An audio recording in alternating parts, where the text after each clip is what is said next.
Et si la préparation à l'hiver noir était moins une prophétie de guerre qu'un cri d'alerte stratégique pour l'Afrique? Depuis quelques semaines, un changement de ton s'opère au cœur du Sahel. La diplomatie laisse place à un discours de préparation, de vigilance, presque de résistance ouverte. Au Burkina Faso, le président Ibrahim Traoré n'hésite plus à évoquer la menace d'un hiver noir, une période d'épreuves et de turbulences qui dépasserait largement les frontières nationales. Ce terme, lourd de sens, résonne comme un signal d'urgence à l'échelle panafricaine. Il ne serait plus temps d'espérer, mais de se préparer collectivement. Dans ce contexte, le Burkina Faso renforce ses capacités militaires à une vitesse inédite. Des rumeurs persistantes font état de l'arrivée d'armements sophistiqués capables de modifier l'équilibre des forces dans la région. Même si tous les détails ne sont pas confirmés, la simple circulation de ces informations suffit à nourrir une atmosphère de tension et d'incertitude. En parallèle, la présence étrangère s'intensifie. Les grandes puissances redéploient leurs pions, fournissent de nouveaux équipements, signent des accords de coopération militaire. Tout cela dans un timing qui interroge. Alors que les pays du Sahel réaffirment leur souveraineté, les acteurs extérieurs semblent plus que jamais déterminés à préserver leur influence et à sécuriser leur accès aux ressources locales. Pour beaucoup d'Africains, ce balai d'intervention n'a rien d'anodin. L'histoire leur a montré que les interventions étrangères et les convoitises sur leurs richesses naturelles sont souvent intimement liées. Or, le Sahel regorge d'uranium, de lithium, d'or, de minerais stratégiques qui attisent les appétits à l'échelle mondiale. Le risque est immense. Perdre le contrôle du récit africain, laisser d'autres puissances écrire l'avenir du continent, au détriment de la souveraineté et du développement des peuples du Sahel. L'hiver noir n'est peut-être pas seulement une menace militaire, mais le symbole d'une bataille stratégique pour la maîtrise des ressources et la préservation de l'autonomie africaine. Pour comprendre ce qui se joue vraiment, revenons sur les faits récents et ce qu'ils signifient pour l'Afrique. Passons en revue les événements clés de ces dernières semaines pour voir comment ils s'inscrivent dans cette nouvelle dynamique régionale. Pourquoi un simple changement de nom d'un ministère à Ouagadougou fait-il trembler les chancelleries à Washington ou à Paris? Ce geste, qui pourrait sembler anodin ailleurs, a résonné dans le monde entier comme un coup de tonnerre diplomatique.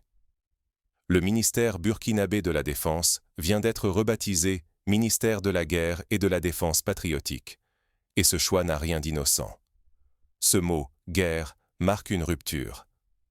Il ne s'agit plus seulement de défendre le territoire, mais d'affirmer une volonté de souveraineté totale, un droit à la riposte et à l'autodétermination face aux pressions extérieures.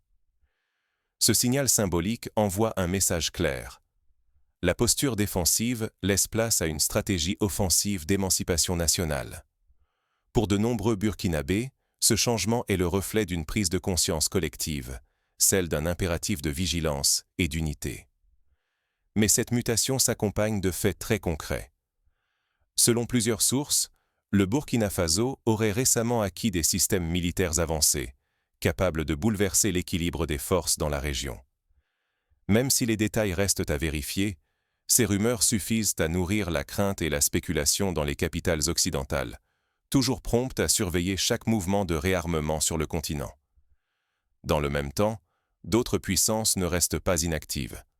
Les États-Unis, par exemple, ont officiellement reconnu la livraison d'armes sophistiquées au Nigeria, présentée comme une aide contre l'insécurité et le terrorisme.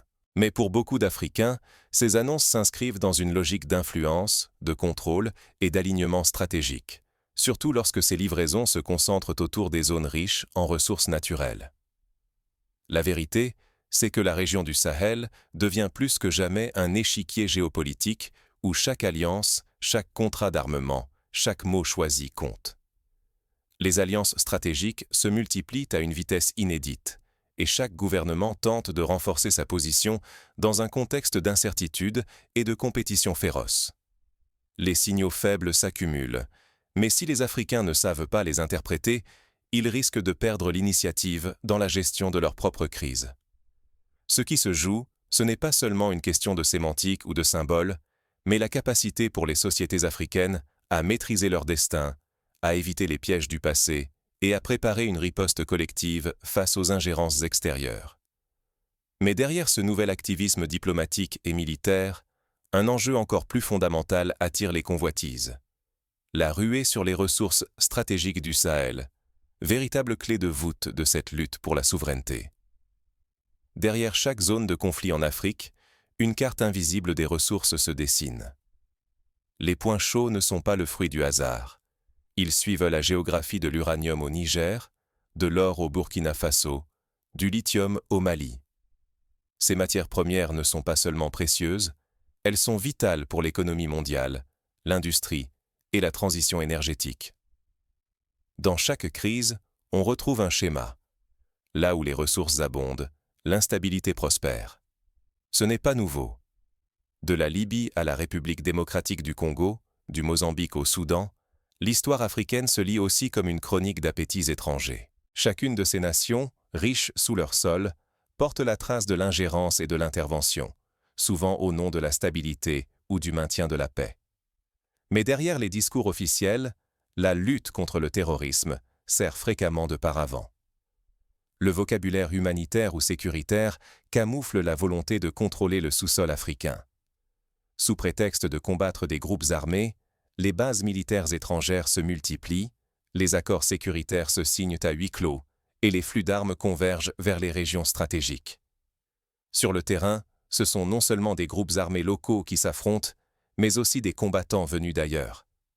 Des instructeurs, des spécialistes, parfois même des mercenaires, s'infiltrent dans la région. Pour chaque groupe, la question se pose. Au service de qui agissent-ils vraiment? La guerre asymétrique du Sahel est devenue un jeu d'influence où chaque acteur étranger essaie de tirer profit de la confusion. Ce phénomène n'est pas propre à l'Afrique. Partout où les ressources sont critiques, les rivalités s'intensifient. Regardez le Venezuela, où le pétrole attire toutes les convoitises, ou l'Iran, dont le gaz et le pétrole sont au cœur de tensions mondiales. La ressource n'est jamais neutre. Elle façonne les alliances et provoque les confrontations. Au Sahel, ignorer ce jeu de dupes, c'est condamner la région à rester un terrain d'affrontement permanent, une zone de non-développement et de dépendance. Le risque est immense. Tant que la souveraineté sur les ressources n'est pas assurée, les mêmes cycles de domination et d'exploitation se répètent, génération après génération. Face à cette pression extérieure, une interrogation capitale s'impose. L'Afrique peut-elle briser ce cycle et reprendre le contrôle de son destin? Pour explorer les voies de sortie, il faut comprendre les réponses émergentes du continent et les stratégies qui se mettent en place face à l'ingérence. L'hiver noir. Menace ou opportunité de réveil pour l'Afrique? Face à la perspective d'un hiver noir, la tentation serait de céder à la peur. Mais en quoi cette menace pourrait-elle aussi marquer un tournant décisif? Si rien ne change, l'Afrique risque un effondrement économique sans précédent, doublé d'une instabilité politique qui ouvrirait la porte à de nouvelles ingérences et à la fragmentation des États. Ce scénario n'est pas une fiction. L'histoire récente en Libye le prouve. Depuis la chute du régime, le pays n'a plus ni président ni gouvernement stable. La spirale de chaos qui en découle sert d'avertissement. Si l'Afrique reste spectatrice, elle verra ses ressources stratégiques, uranium, or, lithium, lui échapper encore, au profit des puissances extérieures. Pourtant, un autre avenir est possible. Et si l'Afrique transformait la crise en nouvel âge d'or? Prendre conscience de l'urgence, s'organiser à tous les niveaux, c'est ouvrir la voie à une renaissance panafricaine. La solidarité et l'unité ne sont pas des luxes, mais des nécessités vitales. La division, elle, profite toujours à ceux qui veulent piller et contrôler. Nous sommes à la croisée des chemins, agir ensemble ou subir, une fois de plus, la confiscation des ressources et la perte de la souveraineté. Ce choix est entre les mains de chaque Africain. Les jeunes, en particulier, tiennent un rôle central. Refuser l'apathie, déjouer la manipulation et imposer une nouvelle vision, lucide et audacieuse. Ignorer l'appel à l'action, c'est accepter que l'avenir du continent soit dicté ailleurs, pour toujours. Mais la vraie force réside dans la capacité à se réveiller collectivement, à bâtir des alliances sincères et à dépasser les frontières héritées des colonisateurs. La question n'est donc pas seulement de s'indigner, mais de s'outiller, Comment se préparer concrètement à ces défis et forger une souveraineté durable? Traoré ne sème pas la peur. Il lance un appel à l'intelligence collective, à la lucidité et à une organisation panafricaine face au tumulte de l'histoire. L'enjeu n'est plus seulement de réagir aux crises, mais d'anticiper. Préparer les institutions, renforcer la résilience des populations et bâtir de véritables alliances. Voilà la clé pour que l'Afrique cesse de subir et devienne actrice de son destin. L'Union africaine doit être repensée. Au lieu d'un simple organisme de façade, elle doit se transformer en véritable force politique capable de défendre les intérêts africains, sans complaisance envers des agendas extérieurs. Les ressources du continent sont immenses, mais leur gestion doit changer de paradigme. Valoriser l'or, l'uranium, le lithium ou les terres rares passe par des partenariats équilibrés, où l'Afrique fixe les conditions, protège l'environnement et exige la transparence. Mais la ressource la plus précieuse, c'est la jeunesse. Former une nouvelle génération de leaders courageux, intègres et incorruptibles est un impératif. Il faut que ces femmes et ces hommes refusent la compromission, défendent la souveraineté et inspirent confiance. Ce sursaut passe aussi par l'éveil d'une conscience panafricaine. Développer une vigilance collective, renforcer la solidarité entre peuples et cultiver l'esprit d'action. C'est le socle d'une résistance durable face à l'adversité. Si l'Afrique rate ce tournant, elle risque de répéter éternellement les mêmes erreurs historiques, de voir ses ressources accaparées et son développement piétiné par des intérêts qui ne sont pas les siens. La préparation à l'hiver noir n'est donc pas une fatalité. C'est une invitation à se mobiliser, à construire dès aujourd'hui le futur que le continent mérite, en conjuguant lucidité et unité. Mais comment cette mobilisation peut-elle s'incarner concrètement dans la vie quotidienne et dans les choix stratégiques des dirigeants africains? Décortiquons ensemble les pistes d'action et les exemples inspirants qui émergent déjà sur le continent. L'Afrique ne manque ni de richesse, ni de courage. Elle manque d'unité et de vision partagée. Face à l'hiver noir annoncé, ce n'est ni la fatalité, ni l'ennemi extérieur qui décidera de notre sort. Ce sera notre capacité à nous rassembler, à anticiper et à agir collectivement. Car la véritable bataille n'est pas seulement sur les frontières, mais dans l'esprit de chaque Africain. Voulons-nous rester spectateurs ou enfin devenir acteurs de notre destin commun? Ce que révèle la crise du Sahel, c'est l'enjeu immense de la souveraineté. Nos ressources, comme l'uranium, le lithium ou l'or, attisent les convoitises. Derrière la rhétorique de l'aide et de la sécurité, se cachent souvent des stratégies d'accaparement et de dépendance. Si nous ne prenons pas garde, l'histoire risque de se répéter, au détriment de notre autonomie, de notre stabilité et de l'avenir de nos enfants. Mais l'Afrique n'est pas condamnée à revivre les mêmes erreurs. Chaque pays, chaque citoyen peut apporter sa pierre à une réalité nouvelle, fondée sur la vigilance, la solidarité et la lucidité.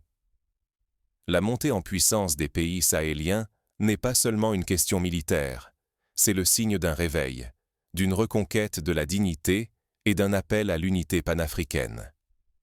L'hiver noir n'est pas une menace abstraite. C'est une épreuve qui s'annonce, et chacun doit s'y préparer en conscience. Le choix appartient à tous, subir ou s'organiser pour défendre nos intérêts, nos valeurs et notre héritage. Le courage et la vision partagée sont les seules armes qui puissent véritablement changer la donne. Alors, que ferez-vous, vous qui écoutez ce message? Quels gestes poserez-vous? Quelles discussions ouvrirez-vous pour ne pas subir l'hiver noir, mais pour bâtir une Afrique forte, unie et respectée? Le futur se joue maintenant, et il dépend de notre engagement à tous.